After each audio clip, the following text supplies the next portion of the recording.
जय गुरु। आलोचना प्रसंग पंचम खंड, पेज 123, 124, 125 और 126। সিসি ঠাকুর একটি দাদাকে বললেন, কেষ্টদা তপবন আবার ভালো করে গড়ে তুলতে চাচ্ছে। ভালো মাস্টার জোগাড় করে দিতে পারিস নাকি চেষ্টা করে দেখিস। सीसी ठाकुर एक दादा को बोले कि केशोदा तपोवन को फिर से अच्छे से बनाना चाहते हैं। अच्छा मास्टर अगर जुगाड़ करके दे सकते हो तो कोशिश करके देखना। কয়েকজন জোগাড় হয়েছে, আর কজন দরকার আছে শুনে যাস। कुछ जुगाड़ हुआ है और कितना चाहिए वो तुम सुन लेना। দাদাটি বললেন, আচ্ছা। দাদা ने कहा ठीक है। হঠাৎ সিসি ঠাকুর বললেন, চুনি আমাকে একটা ভালো কলম কিনে দিবি নাকি? কাউকে দিতে চান। अचानक से सीसी ठाकुर जी चुनीदा को बोले कि मुझे एक अच्छा कलम खरीद के देगा क्या? किसी को देना चाहते हैं। चुनीदा, हैं की कलम? चुनीदा ने कहा कि जी हाँ, लेकिन कौन सा कलम? CC Thakur, shepherds. कलमটা তোর মতো সুন্দর হওয়া চাই। सीसी ठाकुर जवाब देते हुए कहे कि सेफर्स कलम तेरी जैसा सुंदर होना चाहिए। गड़न, पेटन, लेखन কোন দিক দিয়ে কোনো খুঁত থাকবে না। बनावट में, लिखने में, किसी भी तरफ से कोई उसमें गलत नहीं रहेगा। चुनिदा हेसे बोलें, कोलकाता गिए व्यवस्था करब। चुनिदा हंसते हुए कहे कि कलकत्ता जाकर मैं व्यवस्था करूंगा। सीसी ठाकुर पैरिदा के बोलें, एक बार टीके देवार जोगाड़ जंत्र करो। सीसी ठाकुर पैरिदा को कहने लगे कि इस बार टीका देने का जुगाड़ करो। কলকাতায় ওরা থাকতে থাকতে ওদের কাছে লিঙ্ক পাঠাবার কথা বলে দাও। कलकत्ता में रहते रहते उन लोगों के पास उन लोगों से लिंक भेजने का बात कह दो। প্যারিদা, প্রত্যেকবার সাধারণত জানুয়ারি মাসের শেষের দিকে দেওয়া হয়, এখনো দেরি আছে। প্যারিদা कहने लगे कि हर बार साधारण तौर पे जनवरी महीना के आखिर में ये टीका दिया जाता है, अभी भी टाइम है। सीसी ठाकुर सहास्ये, তোমরা যেমন ক্ষিপ্রকর্মা, তাতে এখন তোড়জোড় शुरू করলে জানুয়ারির শেষাশেষি যে টিকে দিতে পারবে। सीसी ठाकुर हंसते हुए बोलने कि तुम लोग जितना क्षिप्रकर्मा है उससे अभी से अगर जोर शोर से शुरू करोगे तो जनवरी महीना के आखिर तक टीका दे पाओगे। এখন যদি দেরি আছে বলে বসে থাকো তাহলে আরো এক মাস পিছিয়ে যাবে। अभी एक टाइम है, ये सोचकर अगर बैठे रहोगे तो और एक महीना पीछे चले जाओगे। প্যারিদা, ना আমি আজই কলকাতায় दादाদের কাছে बोले देबो। প্যারিদা ने कहा कि नहीं, मैं आज ही कलकत्ता के जो दादा लोग हैं उनको मैं बोल दूंगा। হেমাঙ্গদা, ঠাকুর আপনি বলেন ধর্ম থাকলে তার সঙ্গে অর্থ থাকেই, কিন্তু ধর্মপথে চলে যারা তাদেরও তো অর্থ কষ্ট বেশি করে পেতে হয়, এর কারণ কি? हेमांगदा ठाकुर जी से कहने लगे कि ठाकुर आप कहते हैं कि धर्म रहने पर उसके साथ अर्थ रहता ही है, लेकिन धर्म पथ में जो चलते हैं उनको तो अर्थ कष्ट ज्यादा सहन करना होता है, इसका कारण क्या है? सीसी ठाकुर, राताराती किछु है ना। सीसी ठाकुर इस प्रश्न का उत्तर देते हुए कहें कि रातों रात कुछ होता नहीं है, সবটারই একটা সময় আছে। हर एक चीज का एक समय है। ব্যবসা বাণিজ্য যারা করে তারাই কি একদিনে টাকার মালিক হয়? जो व्यवसाय करते हैं क्या वो एक ही दिन में पैसे का मालिक बन जाते हैं? তবে ধর্মের ভেগ নিয়ে চলা আর ধর্ম করা কিন্তু এক কথা নয়। लेकिन धर्म का ढोंग करना और धर्म करता रहना ये एक बात नहीं है। धर्म जीवन माने प्रचंड कर्ममय जीवन, আর সে কর্ম ধৃতি পোষণী কর্ম, अस्तित्व पोषणी कर्म, যা পরিবেশকে উচ্ছল করে তোলে। धर्म जीवन मतलब ही होता है प्रचंड कर्ममय जीवन, और वह कर्म धृति पोषणी कर्म, अस्तित्व पोषणी कर्म जो परिवेश को उच्छल कर देता है। তাই ধার্মিক চলনে যে চলে সে চাক বা না চাক মানুষের शतस्वेच्छ अवदान स्वतः ही से पाए। इसीलिए धार्मिक चलन से जो चलता है वो चाहे या ना चाहे मनुष्य का शतस्वेच्छ अवदान स्वतः ही उसे मिलता है। किंतु এই পাওয়ার লোভে যে ধর্ম করে তার করাটাই পারফেক্ট, নিখুঁত হয় না, তাই পাওয়াও না। लेकिन पाने के लोभ में जो धर्म करता है उसका करना परफेक्ट यानी कि निखुत नहीं होता है, इसलिए उसका पाना भी नहीं होता है। আবার ধর্মাচরণ যার প্রকৃতগত বিশেষ কোনো স্বার্থপর প্রত্যাশা প্রণোদিত নয়, সে অভাবের ভিতর থাকলেও একথা ভাবে না ধর্ম করে আমার হলো কি। और धर्माचरण जिसका प्रकृतिगत है, विशेष कोई स्वार्थ पर प्रत्याशा प्रणोदित नहीं है, वो अभाव के अंदर रहने पर भी ये बात कभी भी नहीं सोचता है कि धर्म करके मेरा क्या हुआ। सक्रिय धर्माचरण तार परम परितृप्तिर कारण हुए दाঁড়ায়। सक्रिय धर्माचरण ही उसका परम परितृप्ति का कारण हो उठता है। लाख ऐश्वर्যের বিনিময়েও সে সেই আত্মপ্রসাদ ত্যাগ করতে পারে না। लाख ऐश्वर्य के बदले वो कभी भी ये आत्म प्रसाद त्याग नहीं करना चाहता है। আবার শত দুঃখ কষ্ট তাকে তার পথ থেকে টলাতে পারে না, और सहस्र दुख कष्ट भी उसे इस पद से हटा नहीं सकता है। সুখ বা দুঃখ কোনোটাই তাকে তার आदर्श থেকে বিচ্ছিন্ন করতে পারে না। सुख या दुख कोई भी उसे उसके आदर्श से अलग नहीं कर पाता है। धर्मे এতখানি দৃঢ় প্রতিষ্ঠিত যে অর্থের তোয়াক্কা সে কমই করে। धर्म में वो इतना दृढ़ प्रतिष्ठित रहता है कि अर्थ का वो फिक्र ही नहीं करता है। अर्थ ही तार सेवा करे धन्य है, अर्थ ही उसका सेवा करके धन्य होता है। মানুষ যে অল্পেই বিচলিত হয়ে পড়ে তার কারণ বাস্তবভাবে ধর্মের সেবায় সর্বক্ষণ মত্ত মশগুল হয়ে থাকে না। मनुष्य जो थोड़े में ही विचलित हो पड़ता है, उसका कारण है कि वह वास्तव भाव से धर्म के सेवा में हर वक्त मत और मशगुल नहीं रहता है। নিরবচ্ছিন্ন সক্রিয় ধর্মনিরতির একটা পরম অবদান এই যে তার অন্তরের উৎসাহ আনন্দকে মলিন হতে দেয় কমই। निरवच्छिन्न सक्रिय धर्म निरति का एक परम अवदान ये है कि वह अंतर से उत्साह और आनंद को कभी भी मलिन होने नहीं देता है। आराम বা কষ্টের মধ্যে পড়ে ওই নিরতি বা ব্যাপৃতি হতে বিচ্যুত হয়ে পড়লে তখনই আধার ঘনায় আসে। आराम या कष्ट में पड़ने पर वही निरति या व्यापृति से अगर विच्युत हो पड़ते हैं, तभी अंधेरा घना आता है।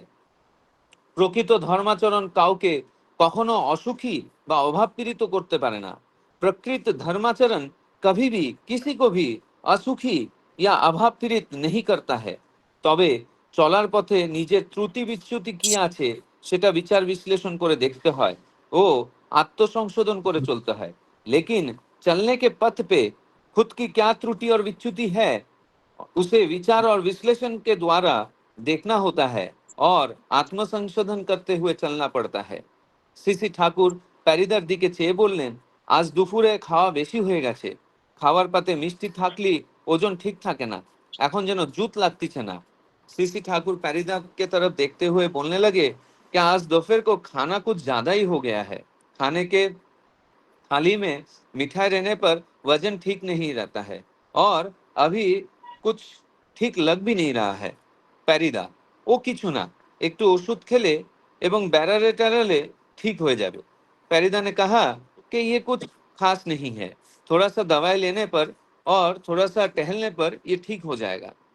নিবারণদা, আজকাল চোর, জোচ্চোর ও ঠকবাজ যারা, তারা এমন নতুন নতুন কৌশলে লোকের সর্বনাশ করে যে লোক তাদের সন্দেহ করবার অবকাশ পায় না। निवारंदा ठाकुर जी से एक सोच साझा कर रहे हैं कि आजकल चोर, जच्चोर, ठगबाज, इन लोग नए नए कौशल करके लोगों का सर्वनाश करते हैं, जिससे लोग उनके ऊपर संदेह करते हैं। যে রকম অবস্থা তাতে প্রত্যেকেই সবসময় সন্দেহের চোখে দেখা লাগে। जो आज हालात है उससे हर कोई हर वक्त संदेह के नजर से देखना पड़ता है। किंतु সেও তো একটা যন্ত্রণাদায়ক ব্যাপার। लेकिन ये भी एक बहुत ही दर्दनाक बात है। যারা নিজেরা অসৎ তারা বরং অন্যকে সন্দেহের চোখে দেখতে অভ্যস্ত হয়। जो खुद असत है वो उल्टा दूसरों को संदेह के नजर से देखने में अभ्यस्त होता है, তাই তারা বরং বেঁচে যায়, इसलिए वो बच जाते हैं। কিন্তু যারা সৎ লোক তারা স্বভাবতই অন্যকে নিজের মতো সৎ মনে করে এবং সেই জন্যই প্রতারিত হয় বেশি। लेकिन जो सत लोग हैं वो स्वभावत रूप से दूसरे को अपने के जैसा ही सत मानता है और इसीलिए वो प्रताड़ित भी ज्यादा होता है। এমন অবস্থায় সৎ লোকেদের আত্মরক্ষা করাই তো কঠিন। इस हालत में सत लोगों का आत्मरक्षा करना ही बहुत कठिन है। শ্রী ঠাকুর সকৌতুকে নিবারণদার মুখের দিকে তাকিয়ে হেসে বললেন, কথা যা কইছো ভুল কওনি, কিন্তু এর মধ্যে ফাঁক আছে। শ্রী ठाकुर कौतुक के साथ निवारंदा के चेहरे पर देखते हुए हंसने लगे और कहने लगे, जो तुम कह रहे हो वो गलत नहीं बोले हो, लेकिन इसमें भी एक फांक है। सत हवा बड़ सोजा कथा नय, सत होना बड़ी बात नहीं है। সৎ হোনা বহুত আসান বাত नहीं है। অসতের কবলে যে পড়ে যায় সে অসৎকে চিনতে পারে না, হজম করতে পারে না, অতিক্রম করতে পারে না, সে কিন্তু প্রকৃত সৎ কিনা সন্দেহের। असत के कबल में पड़कर जो असत को पहचान नहीं पाता है, हजम नहीं कर पाता है, अतिक्रम नहीं कर पाता है, वो प्रकृत रूप में सत है, ये संदेह की बात है। সৎ যে হবে সে হবে বুদ্ধিমানের শিরোমণি। जो सत्य होगा वो होगा बुद्धिमान का শিরোমণি। অসতের সৎ মুখোশী জারি জুরি যা তা সে লহমায় ধরে ফেলবে, তার চোখ এড়াবে না। जो असत का मुखोटा पहन के जारी जुरी करेगा वो उसे एक पल में पकड़ लेगा, उसके आंखों से ये कभी भी ओझल नहीं होगा। আর অন্যকে সবসময় সন্দেহের চোখে দেখার কথা যা বলছো তার কোনো দরকার করে না। और दूसरों का हर वक्त संदेह के नजर से देखने की जो बात तुम कह रहे हो इसका कभी जरूरत नहीं होता है। দরকার হলো সর্বদা অ্যালার্ট, সতর্ক থাকা ও কিন অবজারভেশন, তীক্ষ্ণ পর্যবেক্ষণ নিয়ে চলা। जरूरत अगर है तो वह है सर्वदा अलर्ट यानी कि सतर्क रहना, और कीन ऑब्जर्वेशन यानी कि तीक्ष्ण परिवेक्षण लेकर चलना। সন্দেহ ঝোঁকা মন হলে জাজমেন্ট, বিচার ব্লান্ডারিং, ভ্রান্তিপূর্ণ হতে পারে। ভালো যে তাকেও সন্দেহ করে তার ভালোটা থেকে বঞ্চিত হওয়ার সম্ভাবনা থাকে। जो हमेशा संदेह का झोंक लेकर चलता है वो उसका विचार, जजमेंट, विचार ब्लंडरिंग, भ्रांतिपूर्ण होता है, और अच्छे को भी वो संदेह करने के वजह से अच्छाई से वो वंचित होने का संभावना रहता है। किंतु अलर्ट, सतर्क हुए আনকালার্ড অবজারভেশন, নিরপেক্ষ পর্যবেক্ষণ নিয়ে চললে যেটা যা তাকে তাই বলে ধরতে অসুবিধা হয় না। लेकिन अलर्ट यानी कि सतर्क रहने पर अनकलर्ड ऑब्जर्वेशन यानी कि निरपेक्ष रूप में पर्यवेक्षण करते हुए चलने में जो है उसे उसी तरह पकड़ने में कोई असुविधा नहीं होती है। শরৎদা, আমাদের মতো মানুষের পক্ষে আনকালার্ড অবজারভেশন, অরঙ্গিল পর্যবেক্ষণ যে অসম্ভব ব্যাপার। शरद दा कहने लगे, हम जैसे मनुष्य के लिए अनकलर्ड ऑब्जर्वेशन यानी कि বেরঙ্গা পর্যবেক্ষণ ये असंभव बात है। শ্রী ঠাকুর যতটা ইষ্ট স্বার্থ প্রতিষ্ঠাপন্ন হবেন ততটা अनकलर्ड और रंगील থাকতে পারবেন। श्री ठाकुर जी ने कहा कि तुम जितना इष्ट स्वार्थ प्रतिष्ठा संपन्न रहोगे उतना ही अनकलर्ड यानी कि अरंगील रहने पाओगे। নইলে বাস্তবতাকে না দেখে নিজের ধারণা অনুযায়ী যা কিছুকে দেখার দায় থেকে মুক্তি পাবেন না। नहीं तो वास्तविक रूप से न देखकर अपने धारणा के अनुसार जो कुछ भी देखने का दाय है उससे आप मुक्त नहीं होंगे। আর বাস্তবে যে বা যা যেমনই হোক না কেন তাকে সত্তা সম্বর্ধনী করে তুলতে গেলেও চাই इष्ट स्वार्थ प्रतिष्ठापन्नता। और वास्तव में जो या जो भी कुछ जैसा भी क्यों ना हो उसे सत्ता संवर्धनी करने के लिए चाहिए इष्ट स्वार्थी प्रतिष्ठापन्नता। समस्या সম্বন্ধে শুধু सचेतन হলে চলবে না, তার সমাধানও করতে হবে সঙ্গে সঙ্গে। समस्या के बारे में सिर्फ सचेतन होने पर नहीं चलेगा, उसके साथ साथ समाधान भी करना होगा। दोष বা গলতের কথা নিয়ে যতই সমালোচনা করি না কেন তাতে फायदा কিছু হবে না। दोष या जो गलत है इन बातों का समालोचना करने पर कुछ नहीं होगा, অবস্থা আরো জটিল হবে, অবস্থা और ज्यादा जटिल हो उठेगा। জীবনের খোরাক পাবো না তা থেকে, জীবন का जो खुराक है उससे हमें नहीं मिलेगा। ওগুলি থেকে রেহাইয়ের পন্থা আবিষ্কার করতে হবে। इन सारे चीजों से छुटकारा पाने का जो तरीका है उसे ढूंढना होगा। আর সেই রেহাইয়ের পন্থা হলো সক্রিয়ভাবে ইষ্ট নির্দেশ পালন করে চলা, বহন করে চলা, মূর্ত করে তোলা। और इससे छुटकारा पाने का जो तरीका है वो ये है कि सक्रिय भाव से इष्ट निर्देश पालन करते हुए चलना, उसे बहन करते हुए चलना और इष्ट निर्देश को मूर्त करके चलना। যাতে সবার ভিতর ওই প্রবণতা জাগে তার জন্য आड़े हाथे लगते হবে। सभी के अंदर ये प्रवणता ताके जग उठे, इसके लिए आड़े हाथ लगना होगा। बेला पड़े एसेछे, सीसी ठाकुर केष्टदाके डाकते बोललेन। शाम ढलने को आया, सीसी ठाकुर केष्टदा को बुलाने बोले। केष्टदा आसले सबाइके निये बेड़ाते बेर हलेन। केष्टदा आने पर सभी के लेके टहलने निकल गए। जय गुरु। जय गुरु। श्रद्धेय श्री सूरजदा बहुत सुंदर भाव से एवं अत्यंत निपुणता का साथ आलोचना प्रसंगों का निर्वाचित अंश पाठ किए हैं और उसको हिंदी में अनुवाद करके बताया है।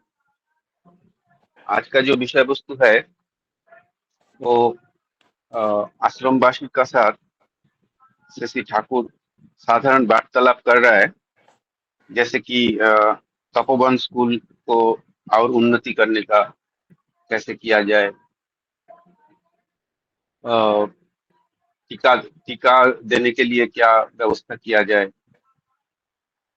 ऐसे सब साधारण वार्तालाप हो रहा है ठाकुर जी का साथ दादा लोगों का। लेकिन उसमें से सबसे जो इम्पोर्टेंट बात हो रहा है वो है, हेमांगोदा पूछ रहा है, ठाकुर आप तो बोलते हैं धर्मो रहने से अर्थो रहता ही है, लेकिन जो धर्मपथ में चलते हैं उनको भी सबसे ज्यादा अर्थ कष्ट होता है, इसका कारण क्या है?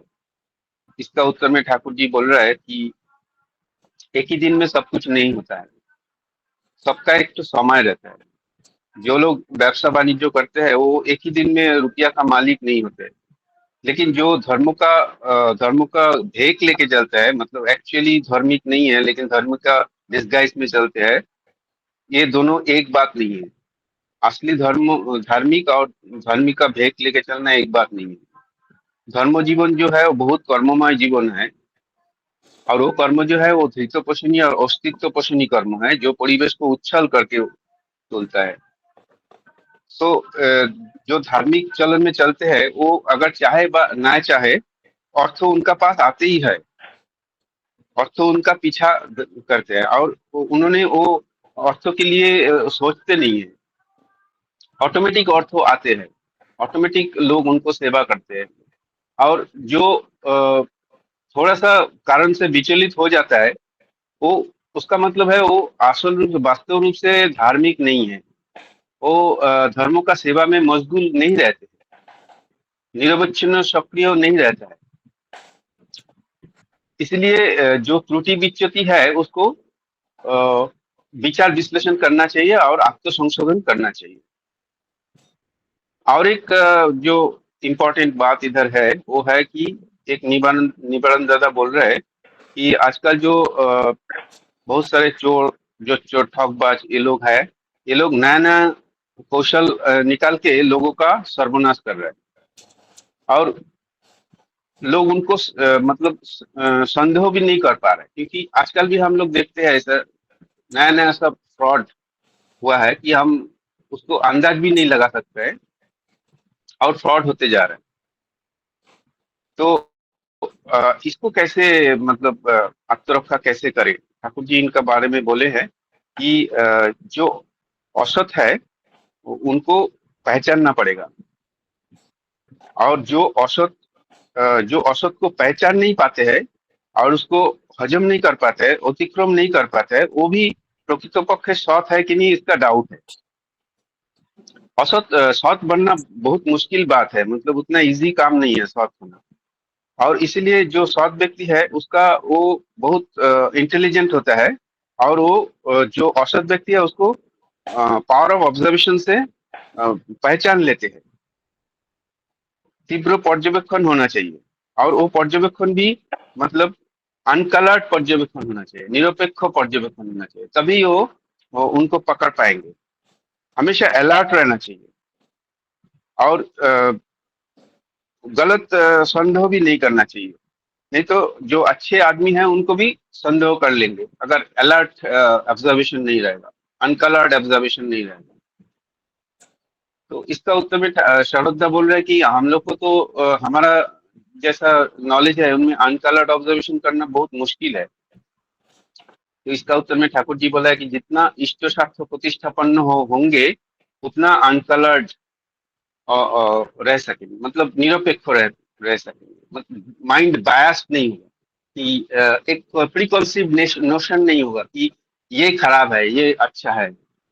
अ, अक्सर हमारा मन में प्रीकॉन्सीव नोशन रहता है कि हम पहले ही सोच लेते हैं कि ये अच्छा नहीं है, ये बुरा नहीं है, या ये अच्छा आदमी है। तो ये अनकलर्ड नहीं है,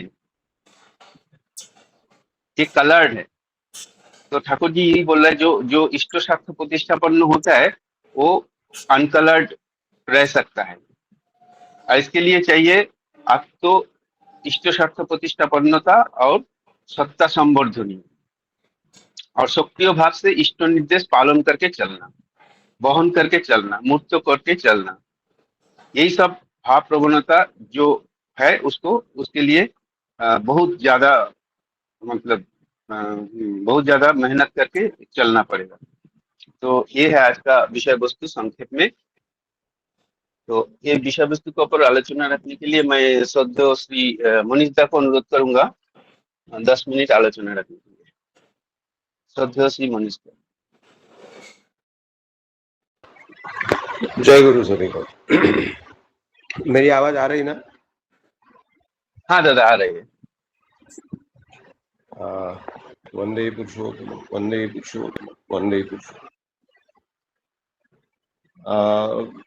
सोमनाथ दा बोल रहे थे कि आश्रम वासियों के साथ में साधारण बातचीत हो रही थी ठाकुर जी के साथ में और प्रश्नोत्तर चल रहा था। तो लेकिन साधारण बातों में बहुत असाधारण जो बात ठाकुर जी बोले हैं, मतलब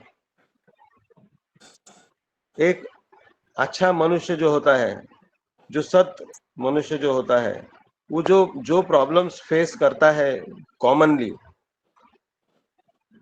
तो उसके ऊपर ठाकुर जी बोले हैं। इसका मतलब जो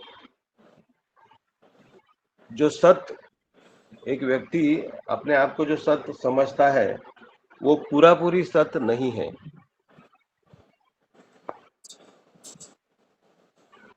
ठाकुर जी ने, मतलब मुझे कल भी मैंने ऑडियो सुना, आज भी सवेरे सुना, अभी फिर डब्लू दा फिर सूरज दा जो पढ़े और हिंदी में अनुवाद बताए। मतलब ये सुनते सुनते जो मेरा फील हो रहा था कि हम सत होने की कोशिश तो कर रहे हैं लेकिन हम लोग पूरा पूरी सत नहीं हो पाए हैं। हाँ, ये बिल्कुल बोल सकते हैं कि हम उस रास्ते पर है, लेकिन अभी हम आगे बहुत रास्ता जो है वो तय करना है। अभी मैं मेरा जो एक्सपीरियंस है वो मैं शेयर करूंगा। हम लोग कोरोना समय में सूरजदा और परिवार और मैं और मेरा परिवार, हम लोग जो है कुछ कोशिश शुरू किए थे। मंदिर में बहुत सारा पेड़ पौधा है, उनका रख रखाव करना और नया कुछ प्लांटेशन करना, और इस तरह से हम लोग कर रहे थे। लेकिन थोड़ा सा जो विरोध हुआ और उससे हमने वो प्रयास को छोड़ दिया। इसका मतलब मैं जो समझता हूँ कि मेरा जो प्रयास है वो पार्टी नहीं था, वो जो चाहत है वो एकदम, मतलब हम जैसे रेस्पिरेशन करते हैं, हम जैसे सांस लेते हैं, शरीर को चलने के लिए सांस लेने का बहुत जरूरत है, नितांत आवश्यकता है। अगर हम सांस नहीं ले पाते हैं किसी कारण से तो मृत्यु हो जाएगी, शरीर चला जाएगा, मर जाएगा। तो वो जैसा एक नेचुरल फ्लो रहता है, नेचुरली उसको हम करते हैं, उसके लिए अलग प्रयास नहीं करना पड़ता। उसी तरह हमारा जो ठाकुर जी की बात जो है उसके साथ में ठाकुर जी को हमें प्रेम करना है। करना का मतलब है कि ठाकुर जी जो चाहते हैं उस तरह से बनने के लिए कोशिश करना, लेकिन मैं उस तरह से करता हूँ क्या, कर पाता हूँ क्या, तो उसका आंसर मैं बिल्कुल नो तो नहीं कहूँगा, लेकिन इसमें हमको बहुत आगे चलना है, बहुत रास्ता अभी काटना है। उस रास्ते पर हम चल तो पड़े हैं, लेकिन शायद हम लोग थोड़ा ही अंतर काट पाए हैं। मैं अच्छा इसके बारे में चलार साथी में कुछ बाणियां हैं। आज आज जो ठाकुर जी बातचीत किए उसके ऊपर चलार साथी में जो बाणियां हैं, एक दो तीन जो बाणियां हैं, मैं इनको मैं पढ़ना चाहता हूं, और हम सभी के लिए ये किस तरह से हमारे जो सोच है उसके लिए कैसे ये फूड होगा, खाना होगा, यही मैं सोच रहा हूँ। चिंता विलासी, जब ही देखो तुम्हारी कोई चिंता और चलन कर्म को आवाहन नहीं करता है या उसमें लगा नहीं रहता, समझ लो वह तुम्हारी कल्पना की विलासिता है।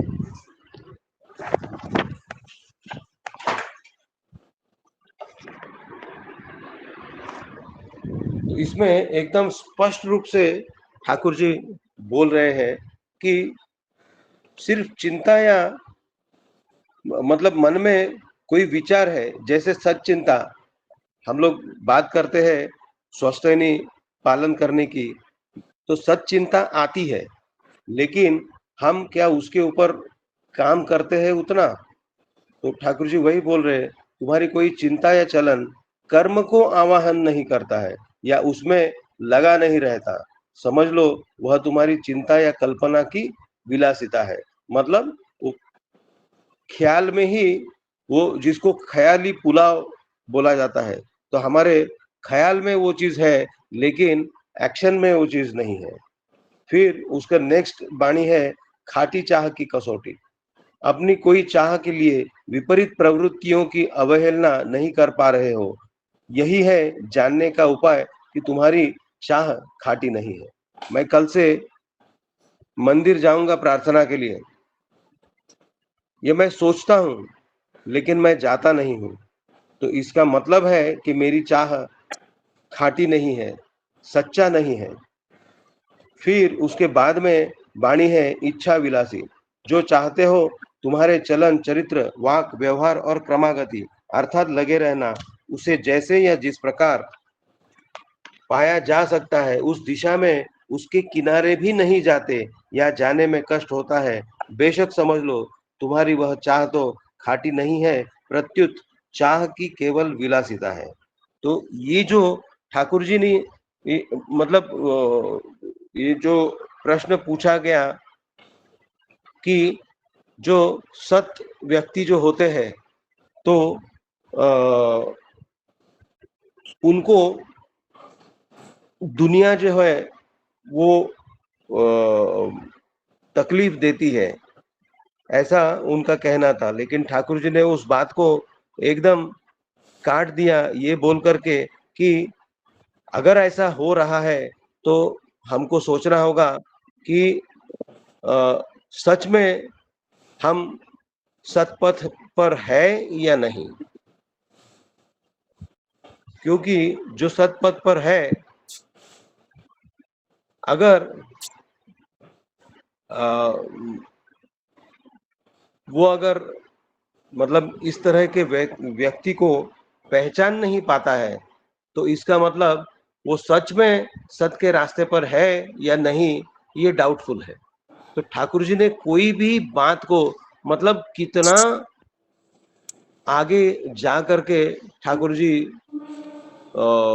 मतलब स्पष्टता उनके विचारों में है, और वो हमको वो चीज बता रहे।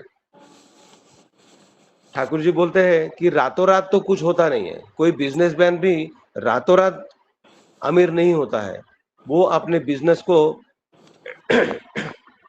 बहुत कष्ट से आगे लेकर के बढ़ता है। जितनी भी तकलीफें आती है वो तकलीफें मतलब वो पार करता है, उनको व्यतिक्रम करके आगे बढ़ता है, उनको रिजॉल्व करते हुए आगे बढ़ता है, तब जाके वो सक्सेसफुल होता है।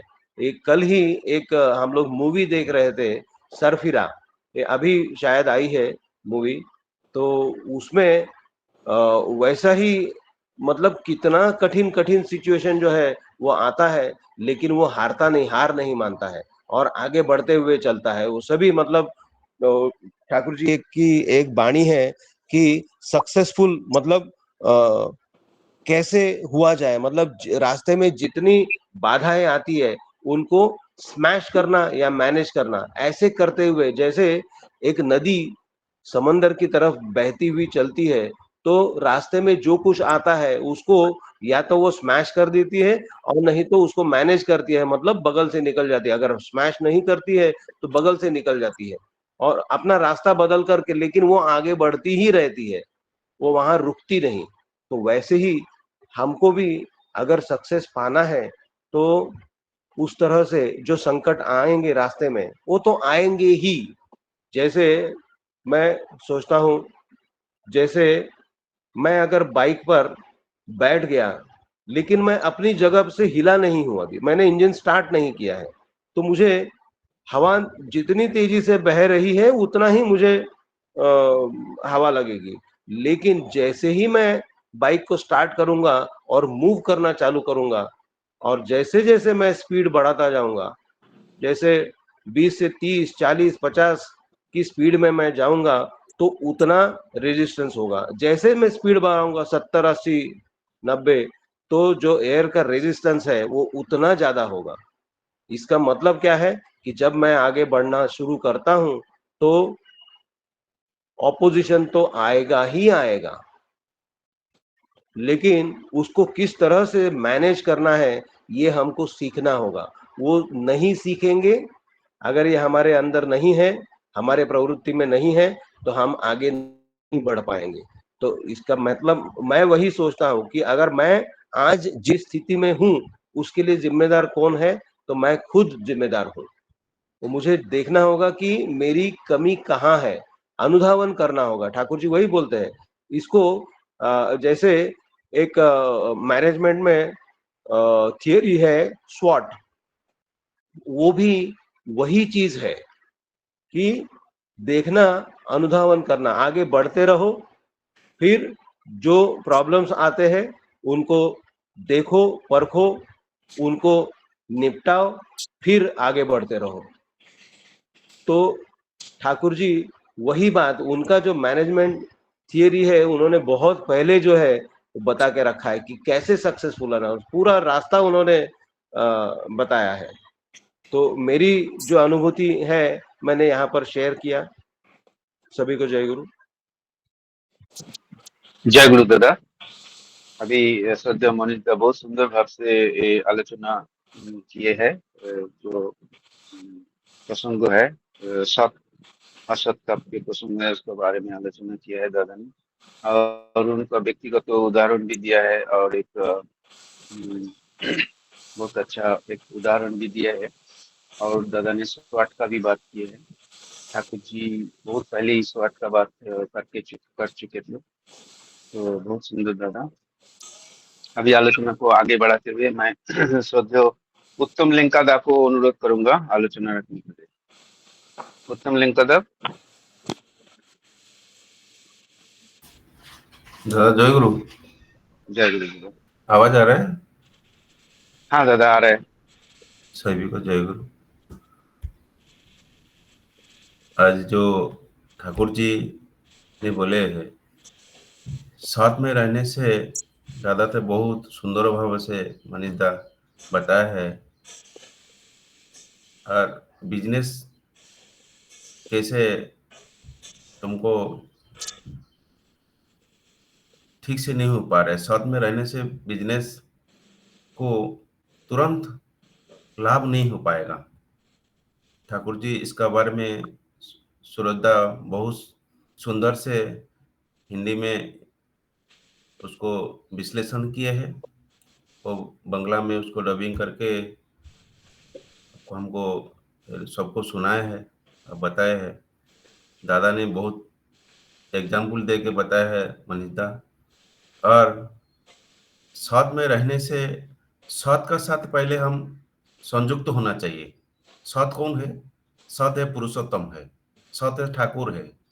उसको विधि को उपलब्धि करके जो ठाकुर ने बताया है, हम सही ढंग से पालन करने से हमारा मन में सत चिंतन आता है, नतुबा आएगा नहीं।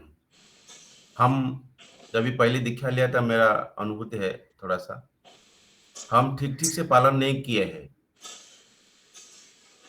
हम 10 साल के बाद हमको जब भी मंदिर में आया, सत्संग में जोड़ा हुआ, ठाकुर जी के बाद धीरे धीरे पालन करने का अभ्यास किया है।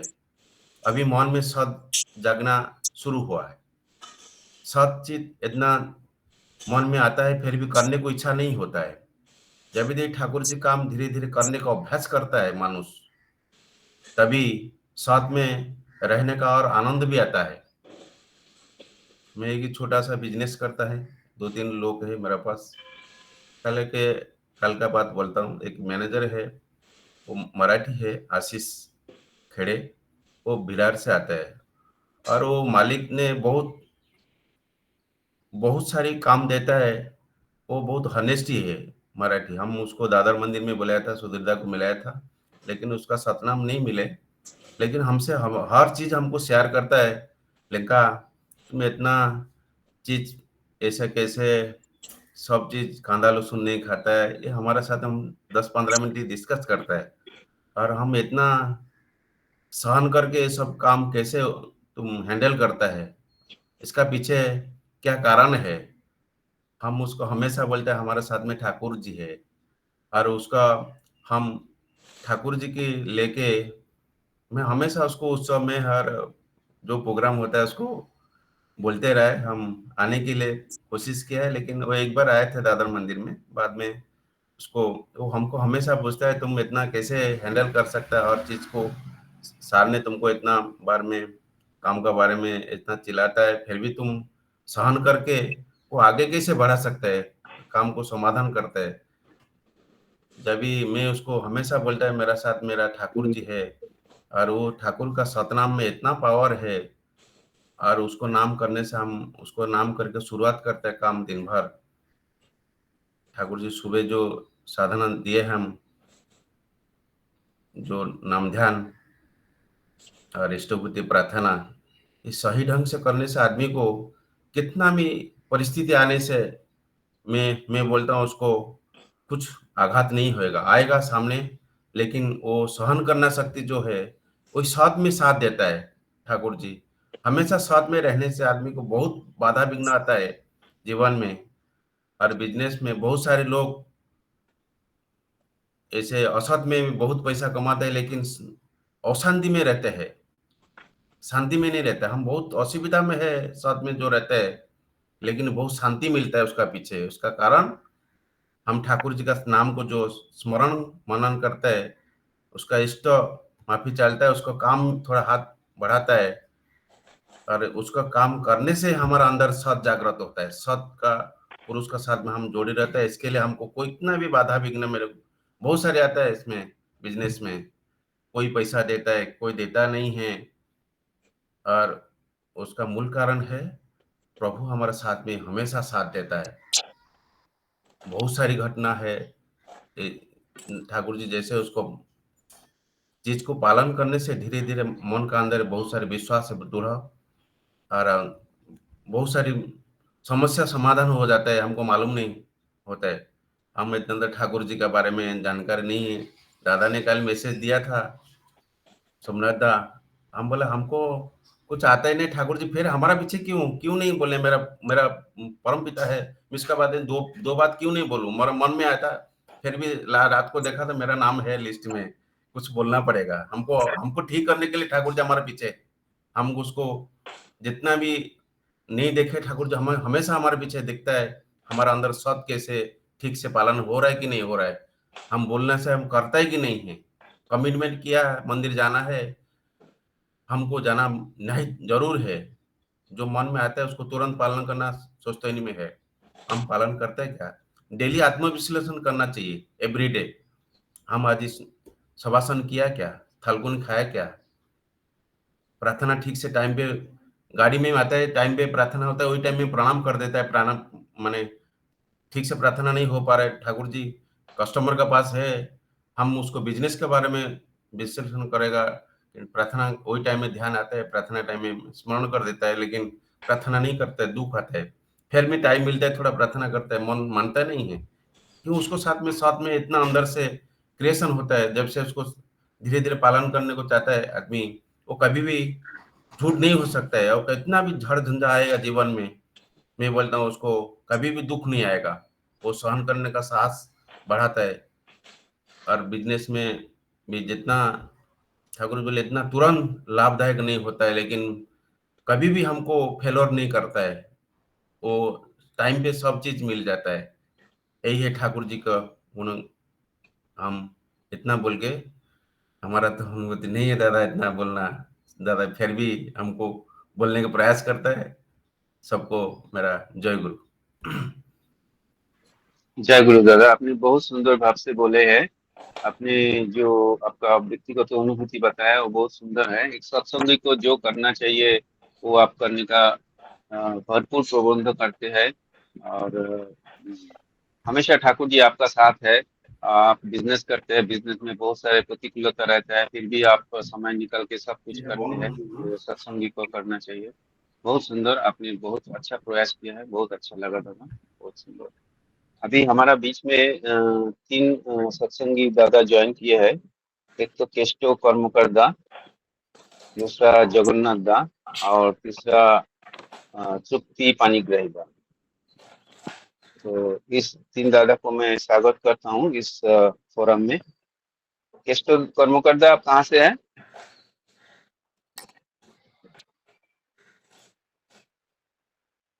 इष्टता मुंबई से है दादर से। अच्छा अच्छा। और और जगन्नाथ दा तो तृप्ति इधर से ही है, मुंबई से। और इधर से, और तृप्ति माँ है वो औरंगाबाद से। अच्छा अच्छा। ये सब दादा माँ को मैं स्वागत करता हूँ और उम्मीद करता हूँ हमेशा ज्वाइन करें इस फोरम में। अभी थर्ड स्पीकर था प्रियंका साहू माँ, लेकिन माँ का तबीयत ठीक नहीं है, इसके लिए माँ आलोचना नहीं कर पाएंगे। तो मैं आलोचना करने के लिए श्रद्धेय शशिदा को आमंत्रण करूंगा। श्रद्धेय शशिदा, आप आलोचना लीजिए प्लीज। एक आप अटेंडेंस का ये ले लीजिए दोबारा, बहुत सारे लोग ज्वाइन किए। हाँ ठीक है। यस। वंदे पुरुषोत्तम, वंदे पुरुषोत्तम, वंदे पुरुषोत्तम।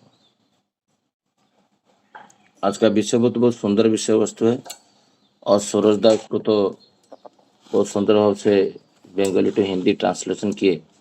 तो सरोज दा को मैं धन्यवाद देना चाहता हूँ। हर दिन का ही प्रयास है, एक दिन नहीं 2 दिन कर सकते हो आप, बट हर दिन आप एक बार उसको हिंदी में ट्रांसलेट करके ऑडियो क्लिप्स डालते हैं, फिर नेक्स्ट डे सुबह 6:35 को कोई बट कुछ नहीं, वो हर दिन आते हैं और इसको फिर दोबारा पढ़ते हैं। मतलब दिन में एक ही सेम टॉपिक को 2 बार पढ़ते हैं, एक पहले दिन और एक सेम डे जो होता है। और ये कंटिन्यूटी भी, और हर दिन का ये ठाकुर जी को जो पूछा गया है, मंगदा पूछे विषय वस्तु में मैं आता हूँ। तो मनीष दा और उत्तम लिंका दा बहुत सुंदर और से आलोचना आज विषय वस्तु को किए हैं। ये सोमनाथ दा का भी एक अच्छा प्रयास है। कल बात हो रहा था जे प्रत्येक मनुष्य को जाजन जैत्र करना है। जो इष्टभूति में पहले मनुष्य बोलता है कंडीशनली, वो भूल जाता है जे मुझे ग्रहण करो और मुझे मेरा प्रणाम लो। और ये ग्रहण करने से पहले वो बहुत सारा खुद के मैं ये सब एडजेक्टिव गुण का अधिकारी हूँ। जब जाजन जैत्र बोलता हूँ तो मैं जाजन का राजा हूँ। जाजन मुझे कभी कभी भी मुझे सुजग मिलेगा, मैं तो पीछे नहीं जाऊँगा। तो ये हमारा जो प्रयास है, जे नए नए लोग उसमें जुड़े और उनका भाव परिप्रकाश करें। मेरा अनुरोध रहेगा सोमनाथ दा को, इतना बड़ा प्रसंग में ना किसी को एक छोटा सा पॉइंट दे के उनको बोलिए जाजन करने के लिए, नहीं तो वो उनको पता नहीं चलेगा मैं कहाँ से स्टार्ट करूँ कहाँ से एंड करूँ।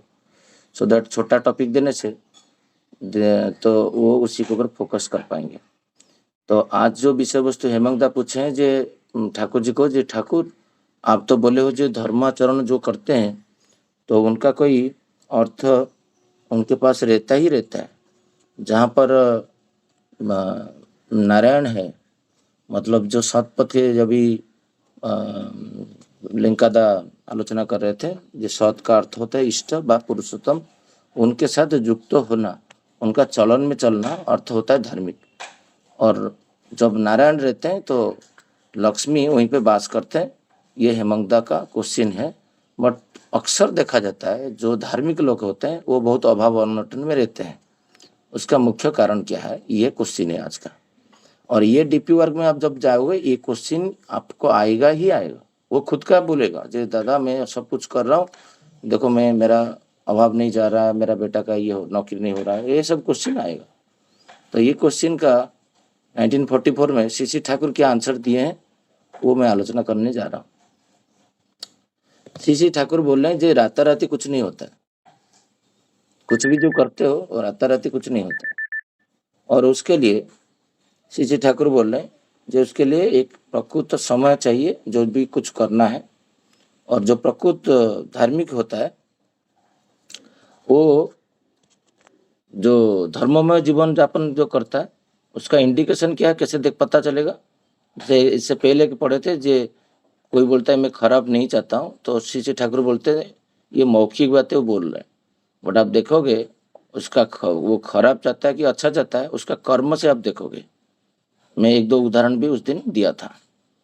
जो बिजनेसमैन चाहता है मैं अच्छे प्रॉफिट करूं बट वो टाइमली दुकान नहीं खोलता है, जो समय अनुवर्ती है तो वो दुकान में नहीं जाएगा कि एक परसेप्शन बिल्डअप कर देगा जे वो दुकान तो हर वक्त बंद रहता है कि वहाँ पर जाऊँगा तो व्यवहार अच्छा नहीं करता है तो वहाँ पर मैं नहीं जाऊँगा। तो उसका चाहने से कुछ नहीं होगा। वो बोलेगा मैं धार्मिक हूँ और मैं अर्थानाटन में हूँ, वो संभव नहीं है। ये ठाकुर जुग पुरुषोत्तम बोले हैं। और ठाकुर बोल रहे हैं, श्री ठाकुर बोल रहे हैं जे जो धर्ममय जीवन यापन करता है उसके अंदर क्या रहेगा ना, प्रचंड कर्ममय जीवन रहेगा। वो बैठा नहीं रहेगा, वो दिन रात काम करेगा। और वो क्या काम करेगा ना, धृति पोषणी एवं सत्ता पोषणी वाला काम करेगा जो इष्ट को सुख देगा, जो इसका पिता माता को और इष्ट को परिपूर्ण करने वाला काम, वो सब कार्य में लिप्त रहेगा। जो अभी लिंकादा बोल रहे हैं जो मैं सत हूँ बट मैं आज थालकुड़ी पत्ता खाया क्या, मैं शवासन किया क्या, ये जितना चित्कार करो डीपी वर्ग में जाके वो कुछ होने वाला नहीं। क्योंकि हम तो दीक्षा पालन कर ही नहीं रहे। जब दीक्षा पालन नहीं कर रहे हैं सत के साथ युक्त कैसे रहें। हम लोग सत में तब रहेंगे जब उनका जो अनुशासनवाद है कर्मों में जीवन में उसको उतारे। हमारा अंदर आलस्य भरा हुआ है। हम लोग जैसे कल एक प्रोग्राम में देखा, वो व्यक्ति आके बोल रहा है ये सब फार्स क्यों कर रहे हो, इधर ये कर्ममय जीवन में ये भगवान है कि नहीं, मुझे संदेह है। तो वही मैं बातें कर रहा था, जो प्रहलाद को जो विश्वास था जे पत्थर के अंदर भगवान है, तो उनका पिताजी तो सबसे नृशंस थे, तो उसको भी जो सबसे शैतानी प्रवृत्ति का लोग है उसको भी ईश्वर दर्शन करवा दिए। तो क्योंकि उसके अंदर वो प्रत्यय था कर्ममय जीवन में।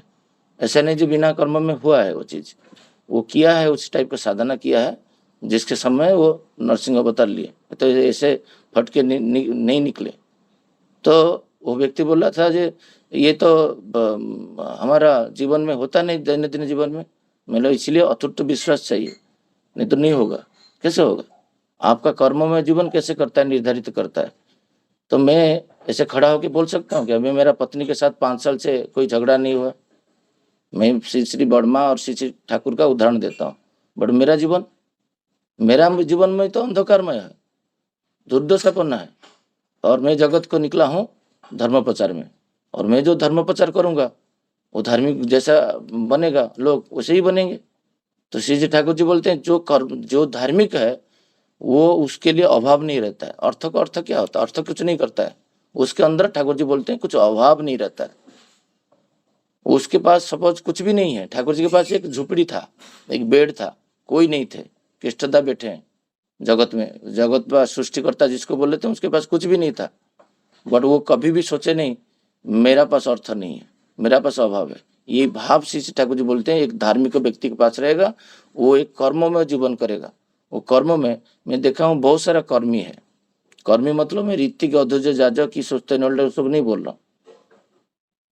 कर्मी का अर्थ होता है श्री श्री ठाकुर जी का परिभाषा में जो दीक्षा फर्स्ट डे में लिया है, क्योंकि उसका शपथ पाठ हो गया है। जैसे मुख्यमंत्री का शपथ पाठ होता है ओथ टेकिंग, तो मनुष्य का ओथ टेकिंग जो होता है इनिशिएशन में, तो आप पढ़ो वो ओथ टेकिंग एक एस्पियर का ओथ टेकिंग जैसा है, उसका कोई फर्क नहीं है। उनको जीवन का जो प्रतिष्ठा करना मेरा जीवन का लक्ष्य हो। आपका फटाक से कोई पूछता है आपका जीवन का लक्ष्य क्या है, आप बोल पाते हो कि ईश्वर को प्रतिष्ठा करना? कभी नहीं बोल पाते हो। क्यों? वो टाइम में आपका प्रमुख और कुछ है। तो यही बातें श्री श्री ठाकुर जी बोल रहे हैं, जो धार्मिक व्यक्ति है वो कर्मों में जीवन करेगा। उसका जीविका में देखा हूँ बहुत सारा कर्मी है, अधूर्य जाजक को एस्पियर है, जिनका जीवन में कर्ममय जीवन बहुत दुर्दशापूर्ण है। उनका ऑफिस काम वो ठीक से नहीं करते हैं।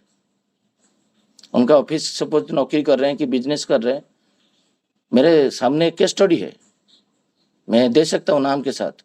जिसका कर्ममय जीवन दुर्दशापूर्ण है वो क्या धार्मिक है? जितना बार चित्कार करेगा वो धार्मिक नहीं है, क्योंकि वो व्यवसाय कर रहा है, टाइमली दुकान खोल नहीं रहा है, व्यवसाय कर रहा है, वो कस्टमर को भगवान मान नहीं रहा है, तो वो उसका अर्थाभाव नहीं होगा।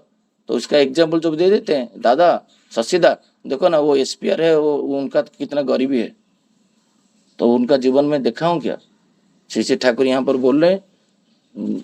मैं बोला मेरे साथ एक बार चलो भुवनेश्वर में, हम लोग जो बैचलर कैरियर में, आज से मैं बोल रहा हूँ 18 साल से पहले हम केस स्टडी में गए थे हिमांशु भाई को दिखाने के लिए। मैंने देखो ये दुर्दशापूर्ण क्यों है। एक अनजान व्यक्ति उसका दुकान में बेचे, वो थोड़ा सा रेट काटा कि नहीं, 2 रुपया, उसको गाली करना शुरू कर दिया। तो बोला देखा क्यों वो दरिद्र है, तो मुझे हंसे। मैं तो केस स्टडी में मुझे मेरे साथ चलो मैं तुमको दिखाता हूँ। तो श्री श्री ठाकुर इधर बोल रहे हैं जे प्रकृत धर्माचरण कायके कखने असुखी की अभाव पीड़ित करते पारे ना। ये श्री श्री ठाकुर जी का बात है और इसको मैं बिलीव करता हूँ। जो धार्मिक है उसको कभी भी वो दुख दुर्दशा में नहीं जाएगा, असुविधा में नहीं जाएगा। ऐसा नहीं जो रोग नहीं होगा, 100% रोग होगा, बट वो उभर के चला जाएगा। अभाव आएगा उसको ओवरकम करके चला जाएगा। बट वो अभावग्रस्त है, आप उसको वो मुंह से नहीं बोलेगा, उसको देख के भी पता नहीं चलेगा। श्री श्री ठाकुर इधर बोल रहे हैं जे सुख बा दुख कखने काके तार आदर्श थे विच्छिन्न करते पारे ना। ये बातें श्री श्री ठाकुर बोल रहे हैं। सुख बा दुख, रात को 2 बजे सोया, कंडीशनली आया नहीं, आज तो मेरे को 5 बजे नहीं उठना है।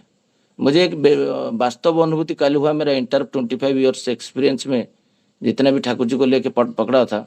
ठाकुर जी बोलते थे एक इंजन जब चलता है कोई जनरेटर, उसके अंदर भी तुम प्रार्थना कर सकते हो। बट मैं कभी, मेरा पर्सनल एक्सपीरियंस नहीं था। बोला ये बातें को तो ठाकुर जी बोलते हैं दुख सुख तुमको विच्छिन्न नहीं कर पाएगा। मेरा कोई भी अनुभूति नहीं था, मैं सुन के खाली कोई ऋतिक दादा से सुन के बोलता था। बट कल मैं प्रज्ञा को बोल रहा था, जो प्रज्ञा बोला मेरा कल इवनिंग प्रेयर नहीं हो पाया, क्योंकि उसी टाइम में देवस्थान पूर्णिमा में श्री जगन्नाथ का आरती हो रहा था, वो खुद आरती कर रहा था उसी प्रार्थना के समय में। और गजानन भेष है, उसमें तो नेग्लेक्ट नहीं कर सकते हम लोग, कि जब इष्ट की धारा में है कोई पूजा कर रहे हैं जाके, तो उसी टाइम में प्रार्थना का टाइम में आया। बट मेरा टाइम में मेरा कोई ये नहीं था, मतलब आरती में थाली नहीं था। मैं प्रार्थना शुरू किया और मुझे फील हुआ मेरे चारों तरफ से जैसे कोई साउंड नहीं है। मैं बहुत सारा लोग घंट बजा रहे हैं, ये वो कर रहे हैं, मुझे कुछ फीलिंग नहीं हुआ, ना कोई एक सिंगल वर्ड मेरा प्रार्थना में कल विकसित हुआ। मैं गुरु वंदना में एंड किया और वो ये हो गया। तो उसी में मैं सोचा जे मैं तो जैसे लगा जगन्नाथ जी के अंदर ठाकुर बैठे हैं यहाँ पर, और ठाकुर जी के सामने मैं ही प्रार्थना कर रहा हूँ। तुम्हारा जगत जगती का जितना भी चीज़ है, रात को 2 बजे सोने से भी सुबह उठ के प्रार्थना करना। आपका ऑफिस का काम जैसे प्रज्ञा बोल रहे हैं आज ही खत्म करके सो। मैं कितना बार रात को 1 बजे 2 बजे सोया हूँ ऑफिस में, मुझे कोई फर्क नहीं पड़ता ऑफिस का काम करूँ या ना करूँ, नेक्स्ट डे करने से मुझे कोई नहीं बोलेगा। बट ये जो कंटिन्यूटी बोल रहा था, इतना सारा लोग का जब अट्रिशन हुआ टेलीकॉम कंपनी में, लाखों की ताकत में गया, 2.5 लाख लोग का अट्रिशन हुआ, एक एक टीम में पूरा लोग का नौकरी चला गया। तो तब क्यों नहीं गया? क्यों नहीं गया? बिकॉज तुम सिंसियरली काम कर रहे हो, और उसको तुम जैसे मैं कर ले कि फाइल में करप्ट हो गया, मतलब ये मेरा बच्चा जैसा है, तुम कैसे गलत कर सकते हो? और लाल हो गया था मैं उसको बोल के। ये एक बेटी को जैसे पालन करते हैं, ये फाइल को वैसे हैंडल करना है, एरर नहीं हो सकता है। क्योंकि एक बार हमारा जो सीओफ है रजनीश जैन जी एक बार बोले थे, शशिकांत तुम गलती कैसे कर सकते हो? खारघर में अश्वमेध यज्ञ हो रहा था, मैं इन्विटेशन देने के लिए गया था। धार्मिक लोग का जीवन में विपद आपद आएगा नहीं, वो बोल रहे थे, एकदम आएगा नहीं। वो अर्थ का अभाव उसको टच नहीं कर पाएगा। मैं हैरान हो गया था, बोले तुम इतना औरा में आए हो जहां पर लाखों ताकत में वाइब्रेशन क्रिएट हुआ, जो परिवेश में 5 दिन आया, छुट्टी लेके गए थे, और तुम आके तुम एक छोटा सा मिस्टेक कर दिए। वो मिस्टेक को सह नहीं कर पा रहे, जी नहीं ये मिस्टेक कर नहीं सकता है ये व्यक्ति। तो हमारा स्वभाव सोचो, हमारा इंप्रेशन मार्केट में क्या है, हमारा परिवेश में कैसा है। हम वहां पर सफाई दे रहे, में ऐसा हो गया वैसा नहीं, एकदम चुप बोले, एकदम चुप। तुम गलत कर ही नहीं सकते हो, क्योंकि तुम धार्मिक बोलते हो ना, तो धार्मिक मत बोलो फिर। धार्मिक जीवन में अर्थभाव नहीं रहेगा। धार्मिक व्यक्ति गलत कर ही नहीं सकता है, करेगा तो एक्सेप्ट करेगा, तुम एक्सेप्ट नहीं कर रहे हो, एटीट्यूड चेंज करो। तो मैं उसी दिन से मैं सोचा, जब मैं गलत करूँगा तो एक्सेप्ट पहले कर लूँगा। जैसे बोलते हैं ना, तो 24 घंटा का काम जाके 2 घंटे में हो पाएगा, सारे हो पाएगा, नहीं हो पाएगा। जहाँ पर बोलते तुम कौन सा धार्मिक हो, वो खुद बोलते हैं तुम कौन सा धार्मिक हो, तुम तो खुद बोल लो नहीं है। तुम्हारा जीवन में तो ना से स्टार्ट होता है, और तुम कैसे धार्मिक हो सकते हो? श्री ठाकुर इधर बोल रहे हैं जे जो व्यक्ति धार्मिक चलन में चाहता है, वो चाहे व नहीं चाहे, उसका मनुष्य स्वच्छ भाव से उसको प्रति प्रकृति का अवदान रहेगा, उसका उन्नति हो जाएगा। बट ये चीज वो धार्मिक चीज में कर रहा है, जब मैं इष्टभूति कर रहा हूँ मेरा कैंसर रोग ठीक हो जाए, सेकेंड लाइन में बोल रहे हैं। किंतु जब पाइवार आशा के रख के धर्म करता है, उसका जीवन में परफेक्टनेस नहीं आता है। जैसे बोलते हैं ना, जो भी खाने से चलेगा। कल कोई एक सेंटेंस बोल रहा था, जे तुम जो भी कुछ करो, तुम कुछ भी खाने से चलेगा। बोला तुम फिर धार्मिक कैसे हुए? तुम इधर बोल रहे हो मैं एसपीआर हूँ, और मैं धर्मजाजक हूँ, मैं अदुर्य हूँ, मैं स्वस्तिन होल्डर हूँ, और एक व्यक्ति को तुम्हारा जब राय ले रहे, तुम उसको बोलो जो खाने से चलेगा। कैसे? उसको क्यों नहीं बोलो ये खाने से ये बेनिफिट होगा, ये खाने से ये बेनिफिट नहीं होगा। तुम मृत्यु पथ में जाओगे, तुम्हारा पेट खराब होगा, तुम्हारा लार्ज इंटेस्टाइन खराब होगा, तुम्हारा हृदपिंड रुक सकता है, तुम्हारा ब्रेन हेमरेज हो सकता है। तो ये बोलने है क्योंकि तुम्हारा सत्साहस नहीं हो। इसलिए श्री ठाकुर बोलते हैं धर्म राज्य में अधिकार जो ठाकुर जी दिए हैं तुमको, एक साहस में होना चाहिए, अकपट होना चाहिए। बिना अकपट और साहस में धर्म कार्य में डीपी वर्ग में निकल गए, और उसको समझा दिए। वो चयन करेगा किसको खाएगा किसको नहीं खाएगा। तुम नहीं बोलते हो जो मछली मार जो भी इच्छा है तुम खा लो, दीक्षा लेने से खाने से चलेगा दादा आप खाओ। तुम धर्म का काम क्यों किया? तुम तो असत का काम करके आ गए। इसीलिए ठाकुर बोल रहे हैं उसका वाक्य से, उसका व्यवहार से पता चलेगा वो कितना धार्मिक है। हर दिन ही वो अधर्म करते हैं, क्योंकि सबसे ज्यादा जानने वाला जो काम करता है, पिक्चर देखता है, सिगरेट पीता है। आप उसको समझा पाओगे? क्योंकि उसका ग्रंथि देख देख के पिक्चर को हजम कर चुका है, वो सिगरेट पिए। और आप 1000 बार बोल बोल के उसको जो खाएगा चलेगा, वो उसको इतना मजबूत कर दिए हो तो वो धर्मपति में आएगा नहीं, आपका साथ नहीं देगा। इसलिए श्री ठाकुर बोलते हैं जो धर्म करता है, मैं बोलता हूँ धार्मिक व्यक्ति कभी भी उसका अर्थ अनटन नहीं होगा। ये ठाकुर जी का वाक्य है। ठाकुर जी बोल रहे हैं वो भिक्षा मांग रहा है, वो दरिद्र नहीं है। धर्म का परिवेश इधर करते हैं ना, उसके घर पे मर्सिडीज गाड़ी नहीं है, बंगला नहीं, वो नहीं है। उसके पास अभाव है कि नहीं, दैट इज इंपॉर्टेंट। ठाकुर बोल रहे उसके पास कोई अभाव नहीं है। सुबह उठा, एक थाली लेके चला गया, और 100 रुपया उसको भिक्षा मिला, 10 रुपये इष्टभूति दिया, और 90 रुपये में खा के चला। तो उसका जीवन में कोई वो सोच नहीं जी मेरा जीवन में कोई अभाव है, कोई वांटिंग है, वो बढ़ा नहीं रहे उसका आवश्यकता को। तो वो तो सबसे बड़ा अमीर है, धनी है आज का दुनिया में। इसलिए श्री ठाकुर जी बोलते हैं भिक्षा करना सबसे बड़ा कष्ट साध्य व्यापार है। तो ये इधर जो बोल रहे हैं श्री श्री ठाकुर जी धार्मिक होने के लिए, हम लोग धार्मिक कैसे बनेंगे? दीक्षा पालन करने से। और जब तक दीक्षा पालन नहीं करेंगे, मेरा 45 मिनट से नहीं हुआ है नाम ध्यान ठाकुर जी के बातों के साथ, तो उस दिन बेकार हो जाएगा। मेरा आज शवासन नहीं हुआ है, थलकुड़ी पत्ता नहीं खाया, मैं आज तिल बटा नहीं खाया, मैं आज प्रार्थना नहीं किया। जैसे कल एक परिस्थिति है, दादा मैं देवस्नान पूर्णिमा कर रहा था, प्रार्थना कैसे करूं? यही सब चीज जो एक्सक्यूज मनुष्य लेके, और मैं ऑफिस का काम हर दिन नेग्लेक्ट करूं। मैं लैपटॉप लेकर गया था देवस्नान पूर्णिमा में, मेरा क्या जरूरत है देवस्नान पूर्णिमा में लैपटॉप लेके जाऊं? ऑफिस से कुछ भी काम आएगा मैं डिलीवरी करूंगा। मैं लिख चुका हूँ वार्ड में, मैं वही बोला था प्रज्ञा को, जो मैं वार्ड डिलीवरी करता, मैं एक रूसी हूँ। कल आलोचना कर रहा था, जब रूसी में लिखा वट एवर एक्टिविटीज आज होगा 9 लोग का मैं जिम्मेदारी लूंगा, मुझे छुट्टी दीजिए। मैं लिख के आया, बट मैं लैपटॉप लिया क्या वहाँ पर? मैं 3 बार 4 बार लेके जाता था, देखता था मेल एक बार, ये कुछ अर्जेंट से आया कि नहीं। तो सुबह में अभी जो जाऊंगा ऑफिस में गाली सुनूंगा 100%, क्या 1000 टाइम्स मैं लिख के दूंगा, मुझे कोई गाली नहीं दे पाएगा ऑफिस में। और जितना गुरु भाई है ऑफिस में मेरा, तपन भाई है, तुषार भाई है, मतलब तुमको गाली, सब लोग गाली सुनते, तुम क्यों नहीं गाली सुनते हो? क्या करके आता चमत्कारी? सुबह 7 बजे उठ के प्रार्थना के बाद ऑफिस स्टार्ट करना है। कुछ भी करते हो उसको निखुण रूप से परफेक्टली करो, वही धर्माचरण है। धर्माचरण नहीं होता तो मंत्र पढ़ के किसी को मुग्ध कर देना, जाजन कर देना। धर्माचरण कर्मठ होगा नहीं तो कैसे धर्माचरण होगा? उसका लाइफ में, जैसे मैं कभी सुजोग मिलेगा तो मैं कल सोमनाथ दा कभी परसों बोल रहा था, जो आचार्य देव को जाऊंगा बोलूंगा, जो 2 के कारण हम लोग की इष्टभूति करने से, जो ठाकुर जी जो बोले थे बमबारी होने से भी रक्षा हो जाएगा। अजस्र लोग का नौकरी जाने के बाद भी तुम्हारा एक ही नौकरी बचेगा, सब 3 लाख नौकरी गया और एक अकेला व्यक्ति तुम बचे हो। इष्टभूति का पावर।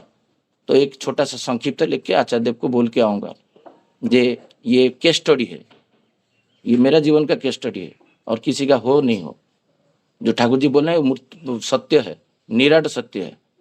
उनका जीवन में अनुभूति नहीं है, वो तो सत्य अनुभव नहीं कर पा रहे, बाकी वो इन्फ्लुएंस कैसे करेगा? जा ही नहीं सकता, अथवा अभाव हो ही नहीं सकता।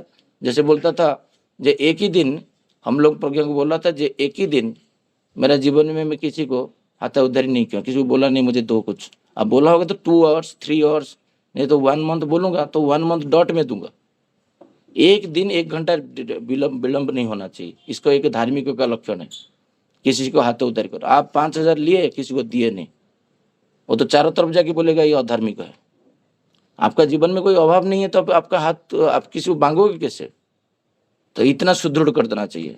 मेरा पास जैसे दिन सूरज दा उस दिन जैसे बोल रहे थे, मेरा पास जितना चावल है मैं उसी हिसाब से राइस बनाऊंगा। ये जब तक नियंत्रित नहीं होंगे, अनियंत्रित होता है तो एक पूरा जीवन हो जाता है। घर के अंदर कैसे एक जीवन सन्यासी को जीवन यापन करना चाहिए, तो वो नहीं होता है। जब मैं ये बातें बोला, एक धार्मिक का लक्षण मुझे एक बार दीपू भाई बता रहे थे, जी पापा बोल रहे हैं जी नीचे बैठ के खाना है, वाइफ है ऑडिटर, मैं भी ऑडिटर हूँ। आज तक घर पे हम लोग डाइनिंग टेबल खरीदे नहीं। वो IAS ऑफिसर आएगा तो नीचे बैठ के खाएगा, SPR आएंगे तो नीचे बैठ के खाएगा, कोई भी बड़ा व्यक्ति आएगा तो घर पे हमारा बैठ के खाता है। तो मैं इंस्पायर हुआ वहां से। जब आचार्य देव बोले हैं जे तुम्हारा नी के लिए तुम एक्सरसाइज करोगे, नीचे बैठ के खाओगे, बट मुझे आचार्य देव को बातें को सुनना नहीं है। मैं धार्मिक हुआ, मेरे जीवन को वर्धन नहीं किया, खर्चा हुआ, अपर्याप्त खर्चा किया, अभाव आया, फिर मैं दुखी दरिद्र में कष्ट में पड़ा। इसलिए ठाकुर जी बोल रहे हैं तुम्हारा दुख दुर्दशा कष्ट तुमको आदर्श से विच्छिन्न नहीं करेगा। एक माइक्रोवेव के लिए वाइफ के साथ लड़ गए, क्योंकि मैं तो लाख रुपये खर्चा करता हूँ, मैं नहीं करूँगा। उसमें बासी का सामान खरीद के ये करके फिर गर्म करके खाया, जीवन को विपर्यस्त कर दिया। जीवन में धार्मिक होना, और मैं कल बोल रहा था जगन्नाथ मंदिर में एक व्यक्ति को, गृह में बनो, घर पे बाहर नहीं। घर पे बनाओ तो देखो कितना आनंद मिलता है। घर पे तो राम राज्य आपका आनंद मिलेगा, घर पे आनंद में रहोगे। आप दीक्षा पालोगे तो टाइटली दीक्षा पालो, तुम्हारा हर वाक्य जो होता है वो ऊर्जिमान होकर रहेगा। एक व्यक्ति को नेगेटिव से पॉजिटिव होगा, हजार नेगेटिव थॉट्स आता है, उसको काट के आप उभर के चले जाओगे आगे। आपका जीवन में कोई असुविधा भी नहीं रहेगा, अभाव तो छोड़ो, कुछ भी नहीं रहेगा। ठाकुर जी इसीलिए बोले तुम्हारा जो सत्कर्मी है उसका एक दिन पहला, पास्ट को भी बोले हैं, फ्यूचर को भी बोले हैं, एक दिन बाद। और कल्याण आ ही नहीं सकता है। और कल्याण आ रहा है मतलब मैं असत में कहीं पे ना कहीं शिकार हुआ हूँ। नाक से पानी निकल रहा है, एक दिन आलोचना प्रसंग में पढ़ता हूँ, एक दिन पानी निकला। क्यों पानी निकला? वो एनालिसिस होना चाहिए। ठाकुर जी बोलते खाद्य से मन से एनालिसिस किया। खाद्य तो ठीक था, सोपा खा रहा हूँ, वाइफ खाना बना रहा है, खाना खा रहा हूँ, तो फिर क्यों तबीयत खराब हुआ? मन से। किसी के प्रति ईर्ष्यालु हुआ, ऑफिस के अंदर एनालिसिस नहीं किया। पत्नी को बोला, जैसे बोला इसके प्रति ईर्ष्यालु हुआ हूँ, ठीक 10 बजे 10:30 बजे मेरा नाक बंद हो गया, कोई मेडिसिन लेना पड़ा। ऋषि मुनि ऐसे तो क्योर करते थे। अर्थ यहाँ पर अर्थ नहीं जाता। मनुष्य धार्मिक होने से भी रोग भी क्योर कर सकता है। मनुष्य के अंदर अर्थ का अभाव कुछ नहीं है। ये हमारा जो पृष्ठिदा गए थे एक बार, बैंगलोर का जो एसपीआर है, सिपाही को पूछ रहे थे, जो मुकेश अंबानी बड़ा है कि मैं बड़ा हूँ धन के हिसाब से? तो ये आश्चर्य हो गए, क्या आंसर दे? मनोरंजन पुष्टि भाई। तो उनके साथ मेरा अच्छा रिलेशन है, हम जो बैंगलोर में थे, तो बोले मैं आंसर नहीं दे पाया। क्या सोचा जी, मुकेश अंबानी इतना बड़ा है, वर्ल्ड में 4th पोजीशन में है, तो पूजनीय सिपाही बोले वो बड़ा है कि मैं बड़ा, आंसर क्या दूं? तो तुरंत सबके सामने बोले मैं ही बड़ा हूँ धन में। मेरा, उनको जाके पूछो उनका जीवन में अभाव रहेगा। मेरा जीवन में अभाव नहीं है, क्योंकि मेरा जीवन में ठाकुर है, मैं धार्मिक हूँ। और धार्मिक व्यक्ति का भी अभाव ही नहीं रह सकता है। क्या सचमुच पूजनीय सिपाही के पास इतना अर्थ है?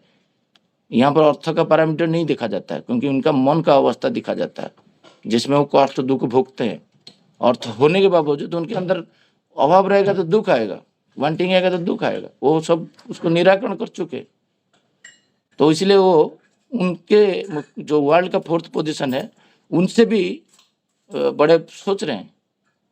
तो मुझे भी वो भाव सुनने के बाद अभी भी बोलते, मुझे कल एक व्यक्ति पूछा, तुम्हारे पास एप्पल का चार्जर है क्या? मेलो नहीं है। फटक से मन से आया, मैं तो गरीब लोग हूँ, मेरे पास कहाँ से आएगा? ऐसा आ रहा था इंट्यूशन। मैं बोलने जा रहा था, बोला दादा क्या बोल रहे थे, बंद कर दिए? बोले नहीं, मैं सोच रहा था मैं गरीब हूँ। मैं तो गरीब नहीं हूँ, मैं बोलूँगा कैसे? मैं तो पृथ्वी का धनी व्यक्ति हूँ, मेरा कोई अभाव नहीं है, मैं कैसे बोल सकता हूँ? तो बोला नहीं, आप बोलते तो मैं आपको वही जवाब देने वाला था। तो मैं बोला मैं मुंह से भी बोल नहीं सकता मैं गरीब हूँ, सोचना तो दूर था। बोल नहीं सकते हो आप मैं गरीब हूँ, तो गरीब नहीं हूँ, मैं धार्मिक हूँ तो गरीब नहीं हूँ, तो अभाव कहाँ रहा? अर्थ का क्या प्रयोजन है? तो इस ठाकुर जी यहाँ पर ये बात समझाने चाहते हैं, जे मनुष्य जब उनको लेके चलता है सृष्टिकर्ता का, जैसे ऑलवेज मैं बोलता हूँ, मैं लायन का बच्चा हूँ तो मैं अटैकिंग भी मुझे सीखना चाहिए। जब ठाकुर जी का संतान हूँ तो मेरा पास कोई भी अभाव नहीं रहेगा। जय गुरु सबको। आज का मेरा बातें को यहाँ पर मैं विराम देता हूँ। जय गुरु दादा, बहुत सुंदर भाव से दादा ने आलोचना किए है। और दादा का बात से यही चीज प्रतीत होता है कि जो धार्मिक व्यक्ति है उसका कोई अभाव नहीं रहता है।